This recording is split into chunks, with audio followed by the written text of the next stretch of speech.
Hi there. So I have been really wanting to create this Iterate with Me series for a while now, and I wanted to give you a little bit of background on why this idea has been percolating a lot for me. So this is my current 5-year vision. It's for May 24th, 2028. And part of it in my professional growth facet says I'm having better and better challenges instead of the same challenges again and again.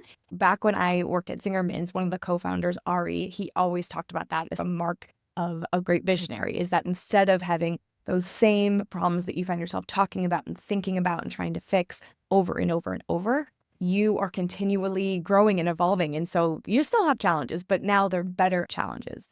So this Iterate With Me series has especially been on my mind because of social media. Part of my vision is definitely sharing and getting my message out there. And at the same time, it's also really about making sure that the things that I'm doing feel like they are a get to instead of a have to. And I was definitely starting to feel more like social media was a have to. And I also realized that I was having the same problems again and again. So that always is sort of a cue.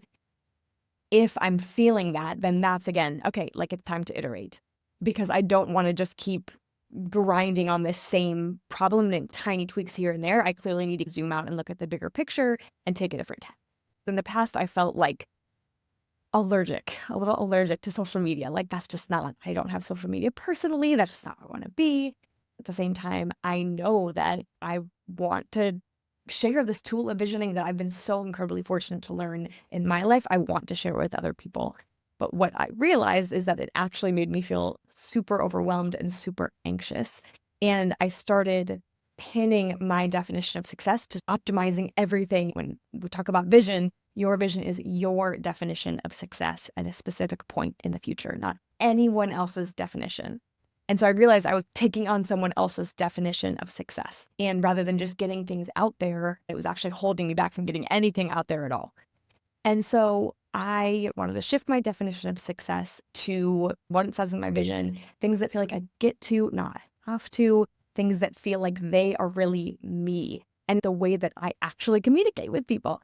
I was starting to take more photos or take more videos and realize, oh, this is a great moment where maybe I'm living my vision, or maybe I just like a really, really amazing call with a client that I just have like I'm beaming ear to ear. I'm on cloud nine. I have the visioning high, and there's something that they said or that we talked about in our session that I really want to be able to share as insight that maybe somebody else can use. And I was just stifling all that because I was like, okay, well, I have all those things, but I have to wait and I have to put it through this framework, and then I can put it out there. I wanted to have a little bit more of a sandbox feel. I talk about your vision as your sandbox, kind of that freedom.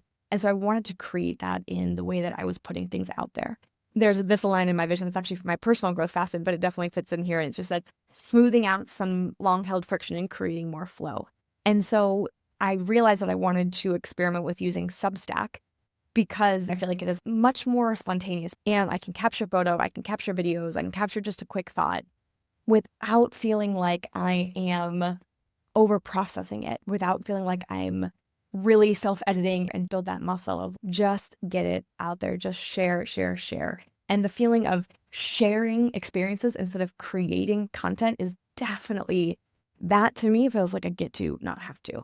And so that is the first thing that I have a bunch of things I'm iterating on, but to start up with this series, I published my first Substack today and just excited to see how it feels, rather than feeling like when I sit down to publish something on YouTube or LinkedIn or my newsletter that I'm just like, okay, I have to like gird myself. And it's like, whew, just get to like notice these moments and these glimmers of bringing my vision to life and be able to recognize it and reinforce and share that. Because that's one of the things I talk about with my visionaries. The more you do that, the more you internalize it, and the more that you continue to build those visionary muscles and you continue to build that trust in yourself. Like I am literally making my vision a reality before my very eyes. So I'm excited to keep you posted. I'm excited to share how it goes. And I have a bunch of other things that I'm iterating on right now as well that I'm excited to put into the series and just share the process. So that's it. Thanks for being here.